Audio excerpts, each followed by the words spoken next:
Assalamualaikum warahmatullahi wabarakatuh.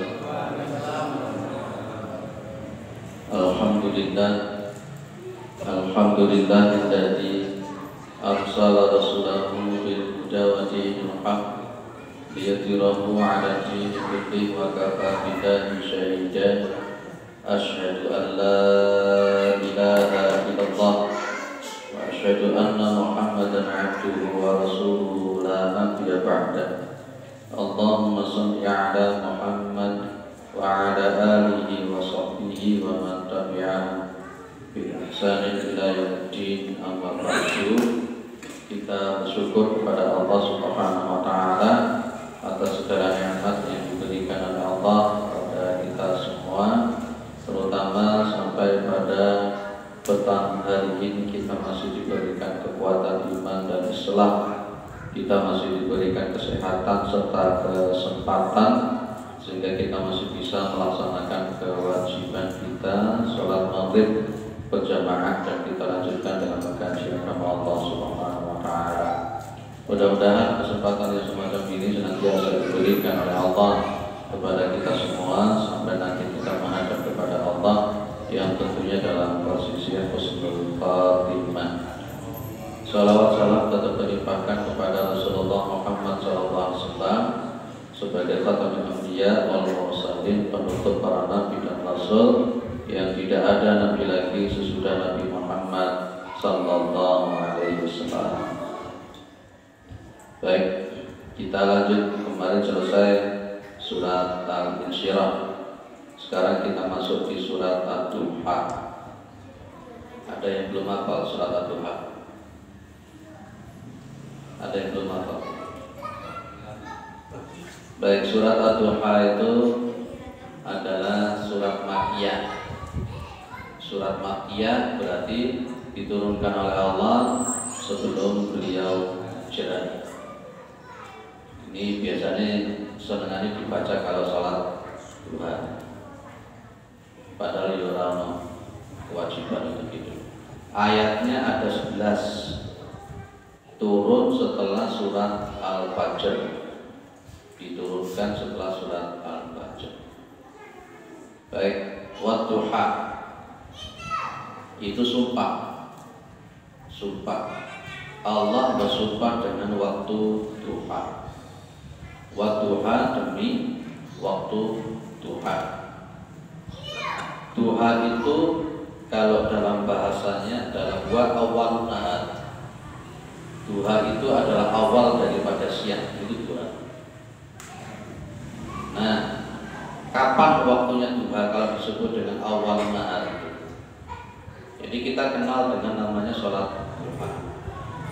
Kalau ada fajar shodiq itu namanya subuh kan. Jadi ada fajar kadzib, ada fajar shodiq. Kalau fajar shodiq itu adalah subuh itu diawali masuknya waktu subuh, adzan subuh itu adalah fajar shodiq. Kemudian jenengan sholat subuh dan akhirnya kemudian tuluk. Biasanya duha subuh diawali sepenggalah, setinggi sepenggalah setelah matahari terbit. Itu awal nahar, sholat itu namanya waktu duha. Makanya Nabi Muhammad itu kalau sholat Idul Fitri di dalam riwayat itu setinggi sepenggalah. Terbalik. Kalau Idul Fitri 2 sepenggalah, kalau Idul Adha itu sepenggalah. Jadi awal waktu duha itu setelah terbitnya matahari, kemudian ditambah dengan satu setinggi sepenggalah. Berapa satu sepenggalah? Pada zaman Nabi itu belum ada jam. Pada waktu Nabi itu belum ada jam. Sehingga dalam riwayat itu hanya setinggi tombak, itu dalam bahasa kita. Berapa satu tinggi tombak itu berapa menit kira-kira? Itu waktu awal duha. Dan itu juga menjadi waktu untuk awal sholat syuruk. Waktu sholat syuruk. Jadi maunya 5 lebih 1 menit tuluk sedikit ya. Maka setinggi tombak itu berapa kira-kira? Itulah ditambah. Ada yang menyebut 10 sampai 15 menit. Kalau kita berikhtiar itu ya 15 menit itu. Jadi begitu bunyi tik itu tanda kalau matahari terbit, tunggu 15 menit baru itulah waktu syuruk atau awal duha. Nah, lupa apakah syuruk sama duha itu sama? Ya, dalam konteks waktunya sama, awal waktunya. Tapi ada perbedaan. Nah, kalau untuk awal duha ya segitu itu, dan afdolnya yang namanya sholat duha itu ketika turmidul fisal, dalam bahasa sunnahnya Nabi. Turmidul fisal itu ketika anak onta sudah mulai kepanasan. Lo boleh sholat duha pada waktu itu secara fikih boleh. Cuma Nabi menunjukkan sholat duha yang afdol itu ketika anak onta itu sudah mulai kepanasan. Kira-kira jam berapa? Jam 9, jam 10 itu waktu afdol untuk melakukan sholat. Kalau untuk sholat suruh itu karena ada rangkaian. Setelah jenengan sholat subuh, jenengan tidak keluar, mungkin ketika baca Quran, zikir, kemudian masuk turun, tunggu 15 menit, sholat 2 rakaat. Itu namanya sholat suruh, ada rangkaian. Yang oleh Rasulullah dalam riwayat Tirmidzi itu pahalanya seperti pahala haji dan umrah. Tuh sholat suruh ada. Sholat duha ada. Maka pas ketika Rasulullah Muhammad SAW itu menyebut bahwa di dalam tubuh manusia itu kurang lebih 360 cm. 360 cm. Masing-masing sendi itu perlu disodakoi setiap hari. 360 cm. Yang itu perlu untuk disodakoi yang 360 cm. Lah kata Nabi mencukupi dengan rakaatani minat duha. Dengan kita melakukan sholat duha itu sedekahnya untuk yang 350 cm itu bisa terpenuhi. Nabi Muhammad itu orang yang rajin untuk sholat duha. Tapi jenengan kalau untuk sholat duha itu gak usah embel-embel, gak usah niatan sing aneh-aneh. Apa mana sholat duha kepingin suki, apalagi sholat duha kepingin rezekinya lancar, nyapa. Tanpa jenengan niat si model-model itu loh. Kemarin di Al-Islam Bumiayi sudah saya bilang kemarin ya. Sudah otomatis. Diniatin aja karena Allah. Diniatin karena Allah. Tidak usah sholat duha niatin aneh-aneh. Jadi lakukan saja sholat duha. Itulah diantara keistimewaan sholat duha yang diperintahkan oleh Rasulullah untuk kita melakukan setiap saat, setiap hari. Setiap hari. Waktunya selesai sampai tergelincir matahari. Setidak-tidaknya golibnya itu sampai 8. Ada yang mengatakan sampai 12. Tapi yang kuat riwayatnya itu yang sampai 8. Sampai 8. Clear ya? Nah, itulah Allah bersumpah dengan waktu duha. Wal-laili idza saja. Wal-laili idza saja ay al-lailu idza ghata al-arda wa saddala 'alaiha dilam. Walaupun kita saja itu apabila malam itu telah menutupi bumi dan dia menyelimuti bumi itu dengan kegelapannya. Ini Allah bersumpah dengan waktu malam. Otomatis sesuatu yang dulu pernah saya sampaikan, sesuatu yang digunakan oleh Allah untuk bersumpah itu pasti ada sesuatu yang istimewa. Kenapa Allah itu bersumpah dengan Tuhan? Allah bersumpah dengan al-lail atau malam. Pernahkah kita berpikir kalau umpamanya kita itu tidak ada siang, berdino begini, berbulan-bulan kita malam, terus pernah nggak kita berpikir seperti itu? Gelap terus matahari tidak ada. Pernahkah juga kita berpikir malam itu tidak ada, setiap hari siang, terus pernah nggak kita berpikir begitu? Lah itulah kemudian Masya Allah itu yulijul laila fin nahari wa yulijul nahara fil laili wa sakhkhara asy-syamsa wal qamar kullu yajri ila ajalin musamma. Itu kekuasaan Allah. Perlu kita pikirkan semacam itu. Malam itu Masya Allah, waktu duha itu Insya Allah itu. Baik. Ma wadda'aka rabbuka wa ma qala. Sesuatu yang diawali dengan sumpah maka berarti kalimat sesudah sumpah itu ditekankan, sesuatu yang penguatan. Mawadda'aka, sekali-kali Tuhanmu itu tidak meninggalkan engkau, ya, tidak meninggalkan engkau. Wa ma qala, kalau di sini ini mawadda'aka ay man tarakaka, wa ma qala ay wa ma abghadaka, bal ahabba al-khalqa, bal ahabbul khalqi ilaihi fima na'lamu Muhammad sallallahu alaihi wasallam. Allah itu tidak meninggalkan kamu, dan Allah itu tidak marah-marah, tidak bendu, tidak murid-murid ke kamu. Ini kan ketika wahyu itu cukup lama tidak turun, maka orang-orang kafir itu menyangka, Muhammad ditinggal karo Tuhan nih, Muhammad itu lagi dibenci karo Tuhan nih. Itu maka turun ayat ini. Ma wadda'aka rabbuka wa ma qala, dan sekali-kali Tuhanmu itu tidak meninggalkan engkau. Ma tarakaka wa ma qala ay wa ma abghadaka, dan Allah Tuhanmu itu tidak benci, tidak marah kepada engkau wahai Muhammad.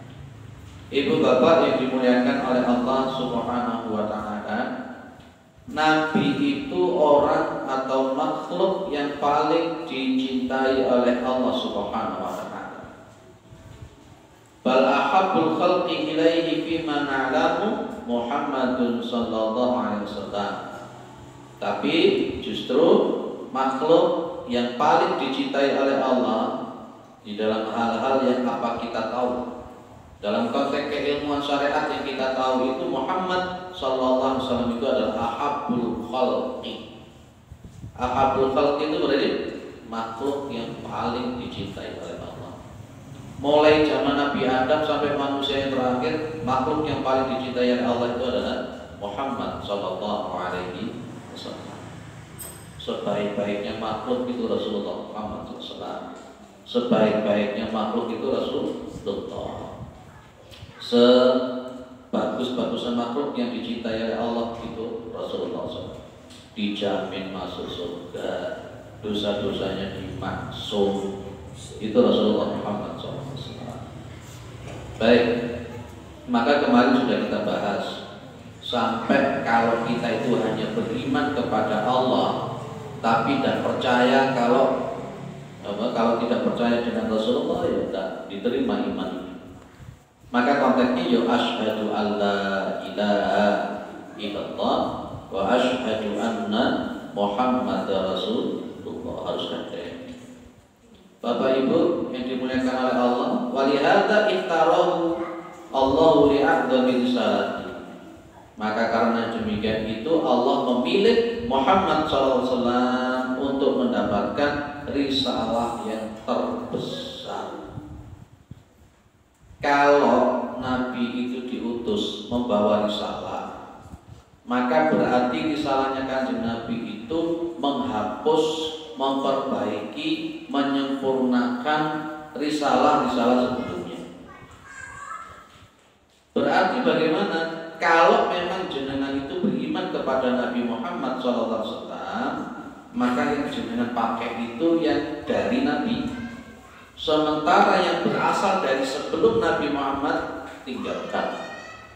Kecuali kalau ada dalil yang menyebut syar'u man qablana, itu dipakai oleh Kanjeng Nabi. Oh Bapak, syar'u man qablana itu Pak. Syar'u man qablana itu syariat Nabi sebelumnya. Syariat Nabi sebelumnya itu yang disebut apa? Syar'u man qablana. Syariat Nabi sebelumnya itu, ya, kalau ada dalil Nabi melakukan, silakan dipakai. Tapi kalau tidak ada dalil Nabi memakai, ya, syariat Nabi sebelumnya, maka berarti syariat sebelumnya itu dihapus dengan datangnya Rasulullah Muhammad SAW. Itulah kenapa Rasulullah itu disebut dengan khatamil anbiya wal mursalin, Allah itu menjadikan Muhammad sallallahu alaihi wasallam itu sebagai nabi yang terakhir, yang tidak ada nabi lagi sesudah Nabi Muhammad sallallahu alaihi wasallam. Jadi kalau ada orang mengakui ada nabi lagi sesudah Nabi Muhammad, hukumnya kafir. Karena Rasulullah sudah terang-terangan, "Fala nabiyya ba'di," tidak ada nabi sesudah. Kalau ada orang ngaku-ngaku nabi itu pembohong dan jadul gitu. Kalau ada firqah-firqah tertentu yang mengakui ada nabi lagi sesudah Nabi Muhammad, dia bukan Islam, kafir. Makanya Majelis Ulama Indonesia itu tidak mengakui Ahmadiyah. Ya, Ahmadiyah yang mengakui Mirza Ghulam Ahmad sebagai nabi. Setelah diteliti, namanya si Mirza Ghulam Ahmad itu ngaku-ngaku dapat wahyu. Setelah dilihat kumpulan itu ternyata itu ayat-ayat Al-Quran yang teracak-acak. Itu akhirnya terbukti kebohongan Mirza Ghulam Ahmad. Setelah diteliti ternyata Mirza Ghulam Ahmad itu kan kena penyakit diabetes yang cukup parah. Kita paham ya, diabetes yang cukup parah itu biasanya orang suka berhalu-halu gitu. Dan ternyata diteliti benar. Tidak betul, ternyata dia bilang itu wahyunya dari Allah, ternyata itu ayat-ayat Al-Quran yang diacak-acak begitu. Diacak-acak itu. Tapi pengikutnya mengatakan dia adalah nabi. Ini tidak boleh. Makanya Ahmadiyah itu oleh Majelis Ulama Indonesia tidak disebut sebagai Islam. Ya, baik. Kalau Syiah bagaimana? Syiah pun juga bukan Islam. Kenapa dia bukan Islam? Jelas sekali konteksnya. Wah, dia itu mengkafir-kafirkan para sahabat kok. Dan dia itu terutama yang sahabat yang 4 itu dikafir-kafirkan. Abu Bakar, Umar, Utsman, dan juga Ibu Aisyah itu dikafir-kafirkan dan sebagainya. Dan dia tidak mau untuk menerima hadis kecuali dari kelompoknya. Dan dia muncul fanatisme dulu kepada imamnya, Syiah imam, termasuk Khomeini. Itu kalau ada orang di rumahnya ada gambar Khomeini kemudian perlu dipertanyakan ya. Dulu ada mubalik kita, Pak, wajib ceramahnya. Dulu sering ngaji di Ahmad Yani, sering isi di Grebek dan sebagainya. Ternyata disinyalir dia itu Syiah, dia sudah Syiah. Nah, lihat ya, Nabi Muhammad itu ketika beliau diutus, maka Nabi Muhammad itu sebagai Nasih itu berarti penghapus risalah sebelumnya.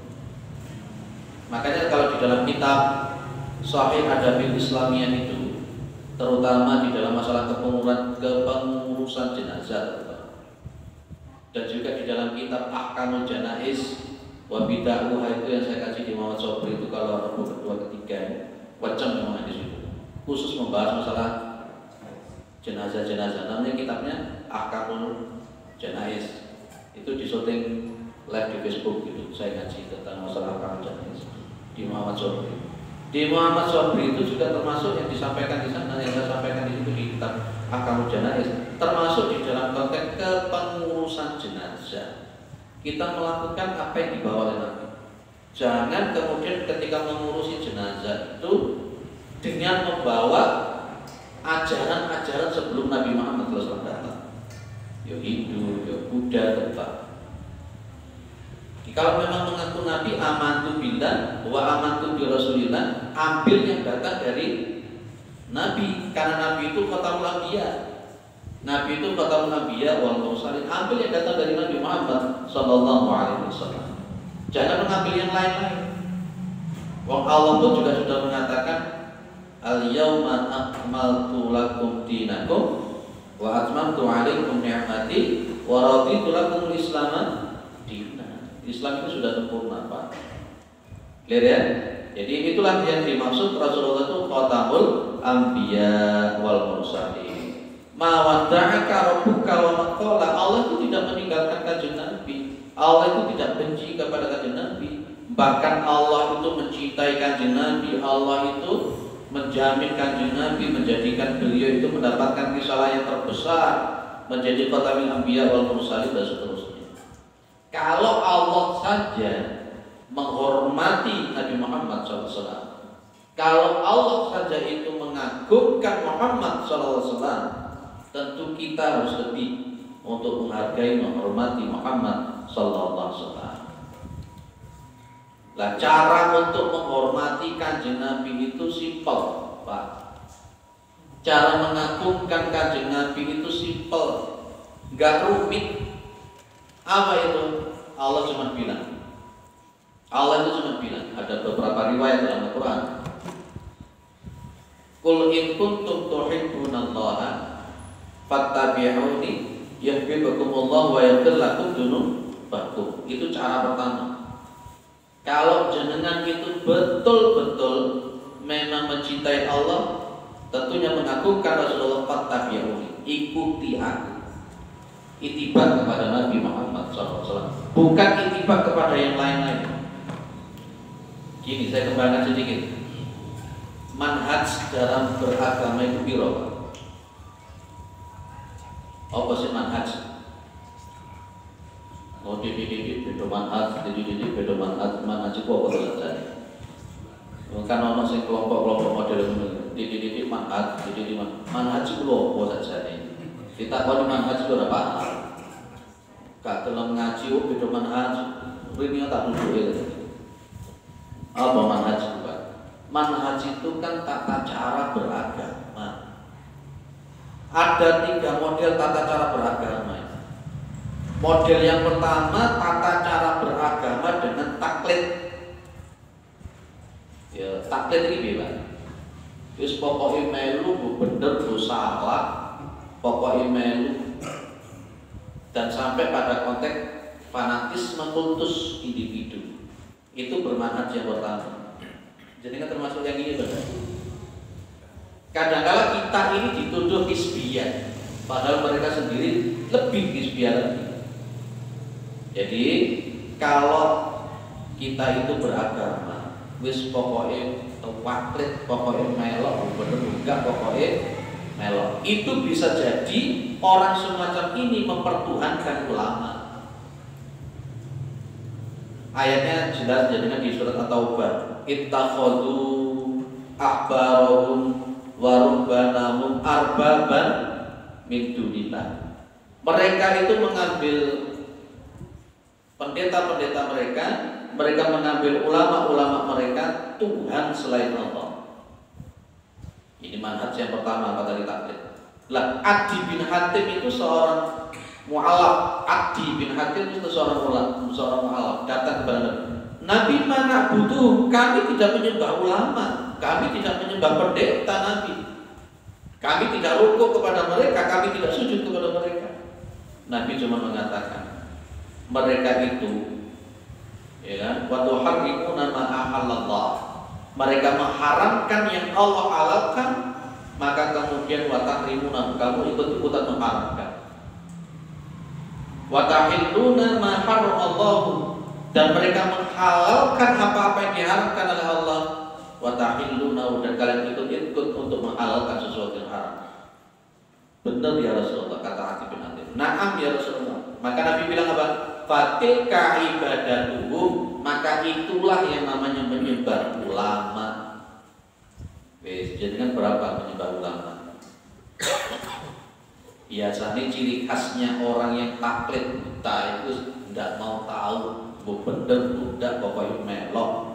Ya, meskipun tahu kalau dia bertentangan dengan Al-Quran Sunnah, tetap WP. Itu ciri khas taklid. Baru kadang-kala mereka ustaz iku kadang. Walau ustaz saklian dhek iku salah kabeh sing bener ustaz putok. Wah, ini ciri khas orang yang taklid buta. Banyak tak kelompok di situ seperti itu kan. Ya. Kalau Nabi Muhammad dihina, tenang-tenang saja. Nabi Muhammad dilecehkan, tenang-tenang. Tapi kalau kiainya yang dilecehkan, murah-murah nangkat gelut-gelut banget. Ini piye maksudnya? Ternyata lebih mulia kiainya daripada nabinya. Ini apa modelnya? Mentahdir kelompok lain, wah kamu itu ngikuti. Ternyata dia lebih eksklusif mengikuti ustadznya, kalau tidak dengan ustadznya tidak mau. Apa bedanya seperti itu? Nah, itu manhaj yang pertama namanya taklid buta. Manhaj yang kedua, cara beragama yang kedua itu adalah ittiba. Ittiba itu apa? Mengikuti dengan mengetahui alasan dasar hukum kenapa diikut. Seharusnya kita sudah sampai level yang kedua ini kalau kita ini ngaji butino. Membaca Allahumma ba'id baini wa baina khotoyaya, tahu dasar hukumnya walaupun mungkin tidak hafal, setidaknya dari lagi loh. Maca Allahumma ba'id baini wa baina khotoyaya. Oh, rukuk sujud itu mengangkat tangan. Kalau rukuk itu mengangkat tangan dulu. Oh, iki loh dalilin. Itu namanya ittiba. Seharusnya kita sampai situ. Ya. Nah, ini yang diperintahkan oleh Allah. Ya. Ini yang diperintahkan oleh Allah. Ini yang diperintahkan oleh Allah. Allah mengatakan apa tadi? Qul in kuntum tuhibbunallaha fattabi'uni. Maka jika kamu itu mencintai Allah, maka fattabi'uni, ikuti aku. Allah pun juga mengatakan wa ma atakumur rasul faquduhu wa ma nahakum anhu fantahu. Apa yang dibawa oleh Rasul ambil, apa yang dilarang oleh Rasul tinggalkan. Itu cara beragama yang kedua. Cara beragama yang ketiga, manhajnya itu manhaj talfiq. Talfiq itu gini, Pak. Kalau maunya ada madzhab A, madzhab B, madzhab C, madzhab D, madzhab E, dikumpulkan semua pendapatnya dan alasan-alasannya. Kemudian dipilih mana yang mendekati dengan apa yang dilakukan oleh Rasulullah dan para sahabat. Itu namanya talfiq. Jadi kan masuk yang mana? Taklid, ittiba, talfiq. Lalu dengan masuk yang taklid, ittiba atau talfiq. Lalu apa kayak melu menurut apa kayak? Pokoknya melu. Upayakan menjadi yang ittiba. Makanya penting kita itu belajar sambil menyampaikan dasar hukumnya. Pak, saya ini orang awam, Pak, bahasa Arab aja tidak mengerti. Alif bengkong ya ora paham. Allah ngasih solusi. Apa itu? Fas'alu ahla dzikri in kuntum la ta'lamun. Bertanya kepada yang ahlinya kalau kalian itu memang betul-betul tidak tahu. Allah mengatakan ahla dzikri. Ya, jadi bukan yang abal-abal. Lek golek sing abal-abal ya karuan akeh sekarang keduanya. Maka saya bertanya bolak-balik, Pak, boleh tidak untuk memilah pemateri? Saya bilang boleh. Saya memilih yang sesuai Al-Quran dengan Sunnah, silakan. Maka pemateri itu harus yang punya kompetensi. Lagi isi kajian gak karang. Makanya di mana-mana itu seperti saya gembar-gemborkan, lek ngaji kitab itu penting. Kitab ini punya kitab ini, ustadz ini punya kitab ini, ngaji kitab ini, ada referensi kemudian diulas. Tapi lek nafsir Al-Quran biar nanti kalau ada ini juga repot juga. Sehingga rumah yo bosan juga dan tidak ada dasar hukumnya. Maka kalau untuk ngaji tafsir itu yo perlu ada referensinya, dalilnya ada, terus kemudian siapa dan konteksnya itu supaya ya memang lama model ngaji model ini suwe. Pertanyaan saya kan, wong kita ini materi kadang-kala perlu diulang atau tidak? Oh kadang-kala menurut saya materi yang saya sampaikan kemarin masih kan benar, hilang kabeh. Makanya pentingnya itu Rasulullah kadang-kala seringkali mengulang materi itu seperti apa? Nah, wes apa tadi? Taklid, ittiba, talfiq. Jenengan yang mana? Wah, usip jenengan ngomong ittiba ya. Engko tak takoni sampean. Sampean le 2 rakaat salat subuh duduk tawaruk atau iftiras, milih sing ndi sampean? Tawaruk. Lah jenengan milih tawaruk apa dalile kira-kira? Karena kita lihat itu kayak di Masjid Al-Islah itu saya lihat ono sing iktiros, ono sing tawarruk. Ya, rata-rata ya teman-teman Salafi mesti pakai yang iktiros gitu. Kalau untuk teman-teman kita Muhammadiyah kayak itu rata-rata pakai tawarruk. Ya, kemudian itu kadang-kadang ya duduk ya kira-kira. Ditakoni padha ora ngerti dalile itu yo bingung ya kira-kira. Nah, ya. Kalau Nabi Muhammad itu diagungkan oleh Allah, maka tentu kita harus wajib untuk mengagungkan. Mengagungkan Nabi Muhammad tidak hanya sekedar sholawat, itu harus digaris bawah. Sholawatan berdino tapi sunnahnya disepaki ya repot. Ya, sholawatan berdino tapi sunnahnya dibelakangi ya repot. Ono sing ngomong, saya kok gak sholat, harus berdino sholawatan berdino bisa. Pirang-pirang ewu aku sholawatan berdino. Aku itu syafaat atau Kanjeng Nabi aku sholawatan. Kudu dikeplak ya model ini. Tapi orang lakon di sholat, dolan ngono ya repot ta. Sholat 5 waktu nih gak mlaku, tapi ngandalno sholawat supaya itu syafaat. Ini ajaran teko di kilo-kilo. Jadi kan juga begitu. Lah kalau ada orang yang tidak pernah sholawat juga ya tidak benar. Karena sholawat itu perintah dari Allah Subhanahu Wa Taala. Innallaha wa malaikatahu yusalluna 'alan nabi ya ayyuhalladzina amanu shallu 'alaihi wa sallimu taslima. Ya, Bapak Ibu yang dimuliakan oleh Allah Subhanahu Wa Taala. Itulah Nabi Muhammad SAW.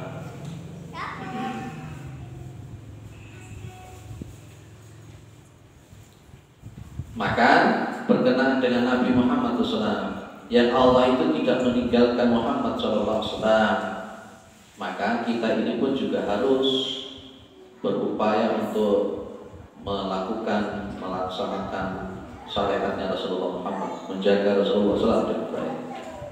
Wes itiba pokoknya, itiba, ya itiba, ya sholawat itu.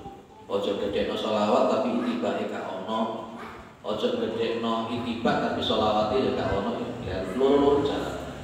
Dua-duanya. Terutama kalau hari Jumat itu perbanyaklah membaca sholawat kepada Rasulullah Sallallahu Alaihi Wasallam. Redaksinya kayak apa? Redaksi terbaik yang datang dari Rasulullah Muhammad SAW.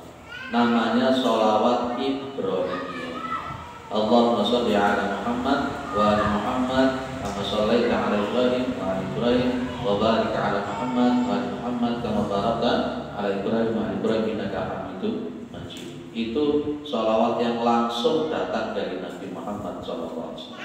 Sementara sholawat-sholawat yang selainnya itu saya kok masih meragukan. Karena ngakunya ngimpi ketemu Kanjeng Nabi. Apa tenanan atau ngimpi Kanjeng Nabi? Baik, ada yang didiskusikan sebelum masuk ayat yang keempat. Ya, ngaji di Poncang Bapak. Oke. Untuk salat suruh. Apa? Salat suruh. Oh, salat suruh. Oke. Setelah salat suruh apa diperbolehkan bersalat Tuhan? Setelah salat suruh apa diperbolehkan salat Tuhan?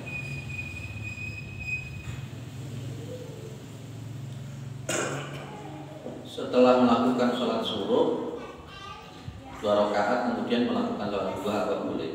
Jawabannya boleh. Boleh. Hanya saya tadi bilang aktornya sholat duha itu turmidul misal.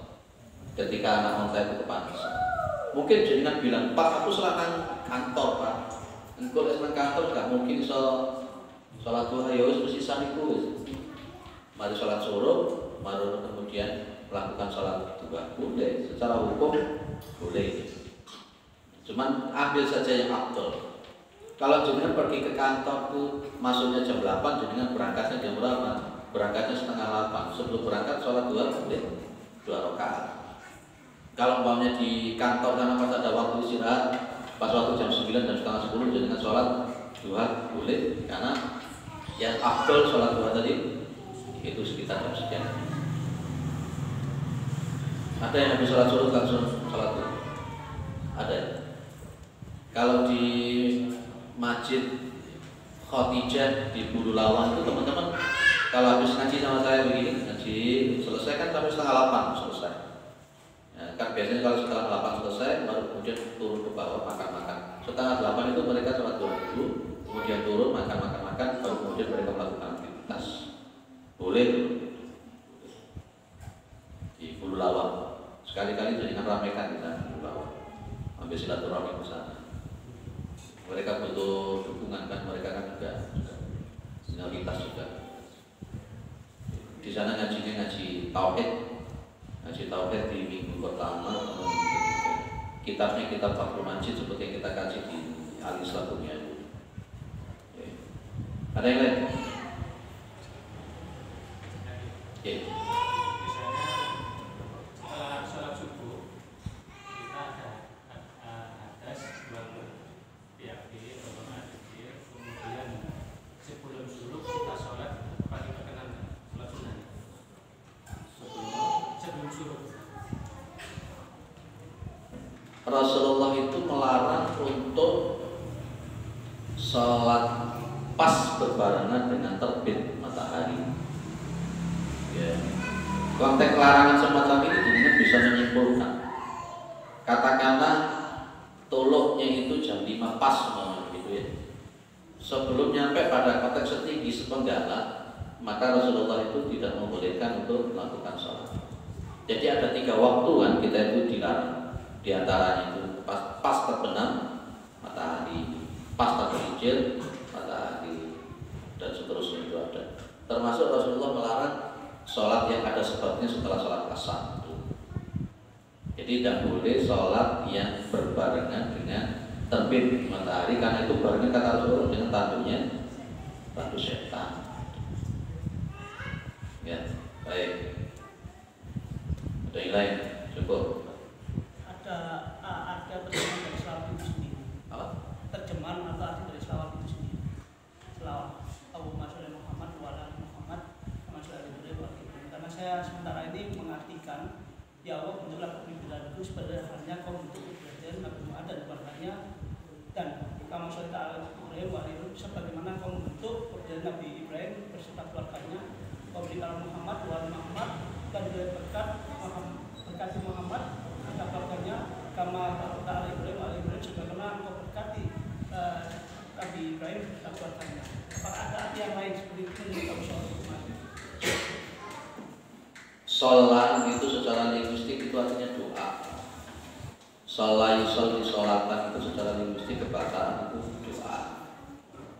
Loh, kalau kita mengatakan Allahumma sholli ala Muhammad, masa kita mendoakan kanjeng Nabi? Masa kita mendoakan kanjeng Nabi?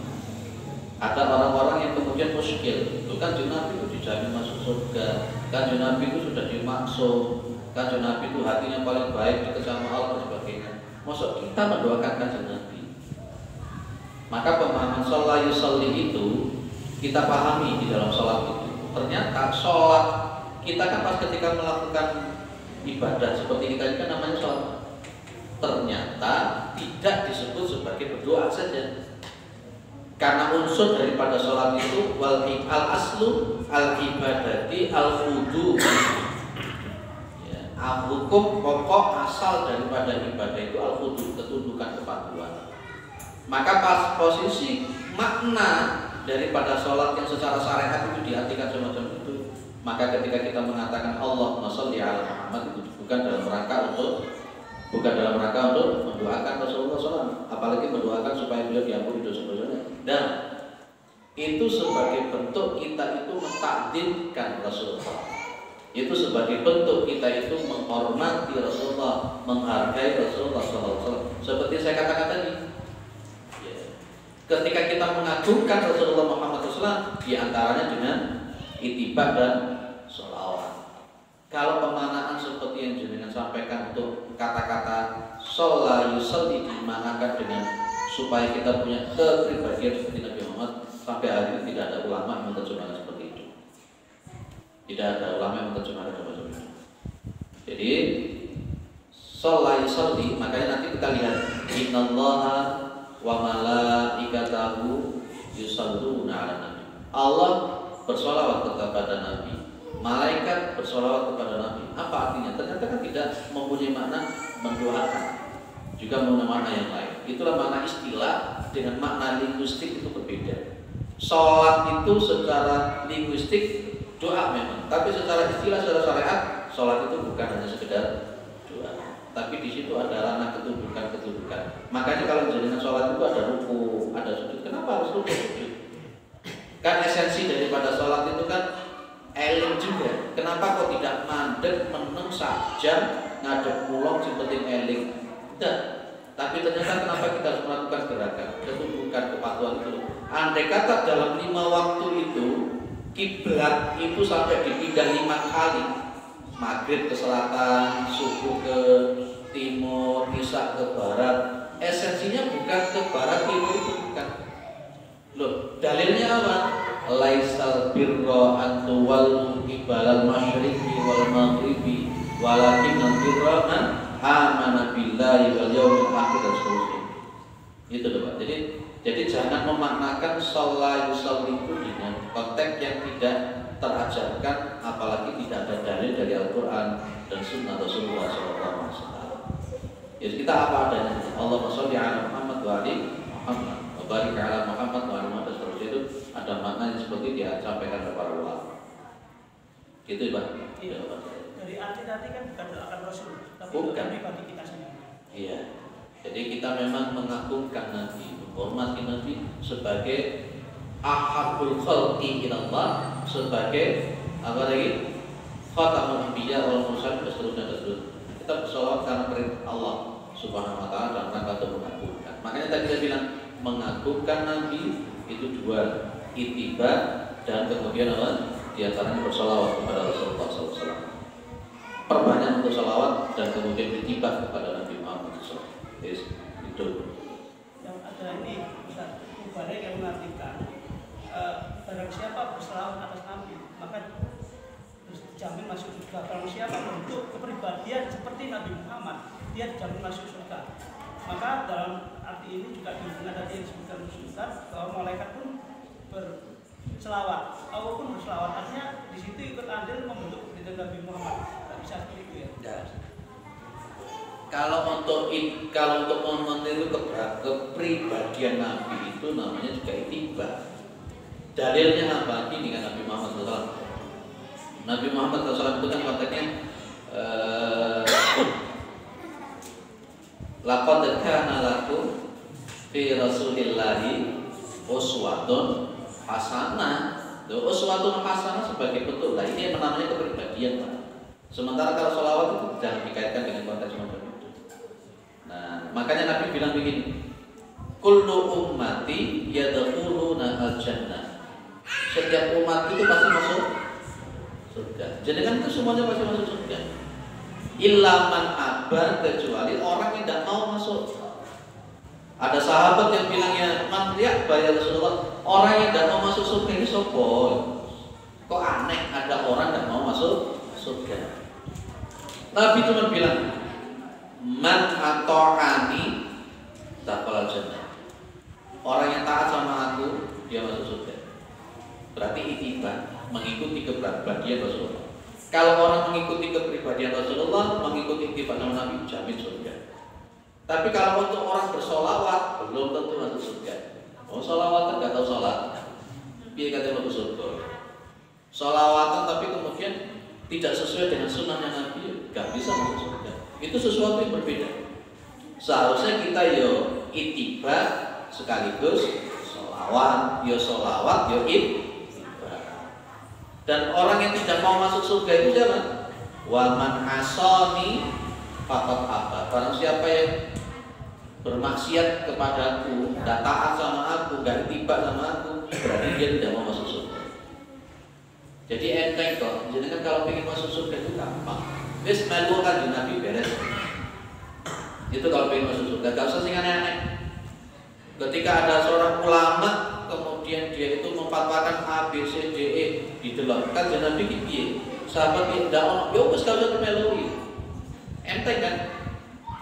Karena memang kebanyakan di kita ini yo renovasi inovasi tiada henti. Saneh malah. Padahal beragama itu simpel, sehingga angel itu Pak. Sehingga angel jangan dewi. Lek jenenge wong mati iku ya wis dosana salatono kuburan wis mati. Tapi karena sampai angel-angel direwangi utang-utang gak tahu karuan.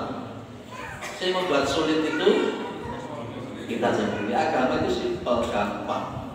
Jadi kan pilih sing gampang penting angel. Lek jeneng pilih sing angel berarti pinter jenenge. Oh dikasih sing gampang kok boleh sing angel iki lapor. Karena kita itu karena sudah terkadang tidak mengerti memahami konteks yang sebenarnya.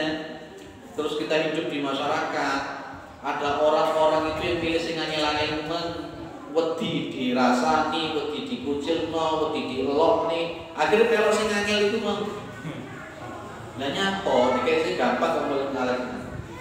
Dari biyen pas ketika saya masih di kampung, sholat itu gak iso ono gak oleh kudu ge sarung. Saya bingung dalil itu kok di. Lek sing imam kudu wis rapi dhisik. Kudu rapi dhisik apa dia? Saumur-umur ngaji ning pondok-pondoke seperti itu enggak ada Pak Yai bilang. Lah kok di kampung mudun kok aneh-aneh ngono. Kalau imam lek gak gawe sarung. Lah kok ora tau sarung. Kuwatir lek sarung orang iki. Jare iki gawe kupluk ngene iki ora oleh. Teko ndi gawe kupluk iki gawe teko sapa? Kok angel men to? Jare iki gawe batik gak oleh. Teko ndi gawe batik gak oleh. Wong Islam itu mudah, simpel. Sing garap angel itu. Oh iya. Wis jenengan pilih sing angel sing gampang iki, sing gampang-gampang. Lek ngaji karo aku sing gampang-gampang. Terus saya. Pak, donga bahasa Arab aku gak iso pakai bahasa Indonesia. Ya wis donga bahasa Indonesia lah beres. Habis titik-titik kok belajar bahasa Arab. Jamaah kita di Bulu Lawang itu belajar bahasa Arab. Tambah teh. Wah, jadi ini di Alisa juga ada pelajaran Nahu Salom? Ada ya? Berapa? Berapa sudah? Wangi piro? Gak sampai 10. Gak sampai 10. Paham bisa? Ya 10 itu paham.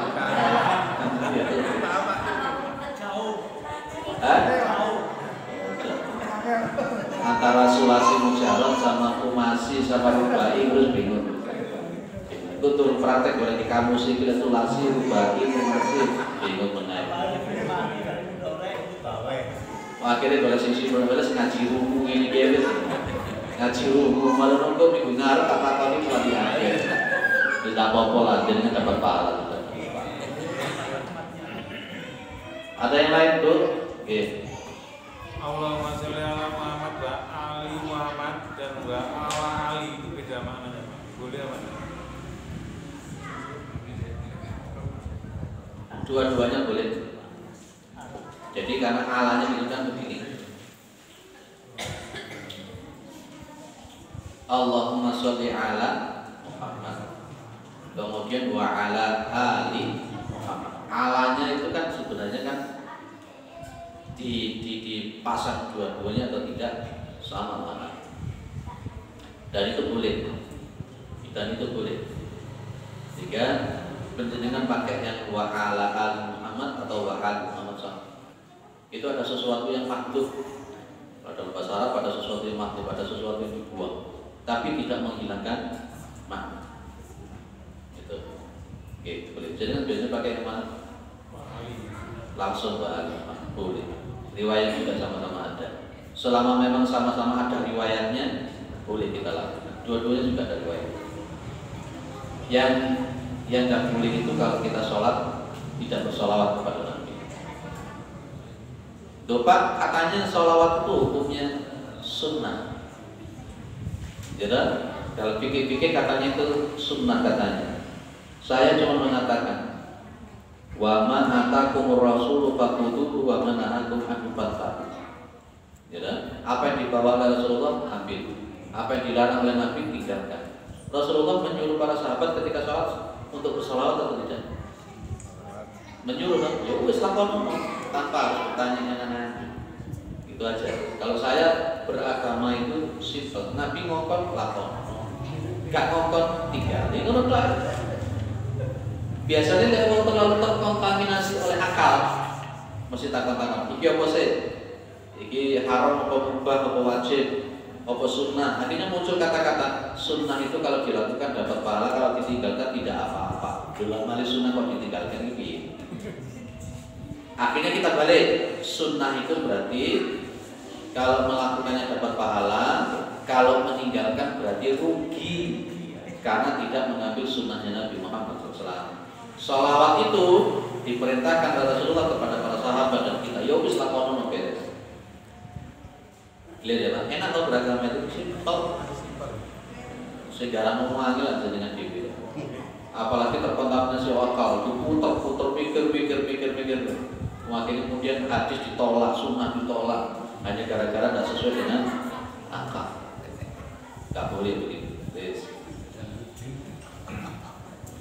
Tuh sholatnya ya sarungan ya rapopo, gak sarungan ya rapopo. Kurang berapa menit? Cukup? Cukup, benar-benar bermanfaat. Masih surat Al-Duha. Kita lanjutkan di pertemuan yang akan datang. Subhanakallahumma wa bihamdika asyhadu an la ilaha illa anta astaghfiruka wa atubu ilaik. Assalamualaikum warahmatullahi wabarakatuh. Waalaikumsalam.